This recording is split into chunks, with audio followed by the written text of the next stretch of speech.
नमो भवाय च रुद्राय च नमः शर्वाय च पशुपतये च नमो नीलग्रीवाय च शितिकण्ठाय च नमः कवर्तिने च युक्तकेशाय च नमः सहस्राक्षाय च शतधन्वने च नमो गिरिजाय च शिपिभिष्टाय च नमो मेधुष्टमाय च शुमते च नमो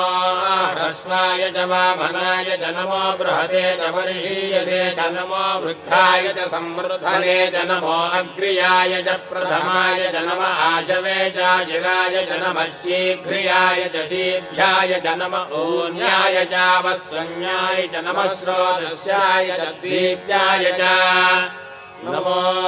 ज्येष्ठाय च कनिष्ठाय च नमः पूर्वजाय च परजाय च नमो मध्यमाय च पगल्भाय च नमो जघन्याय च बुद्धियाय च नमः श्रोभ्याय च प्रतिशल्याय च नमो याम्याय च क्षेम्याय च नमो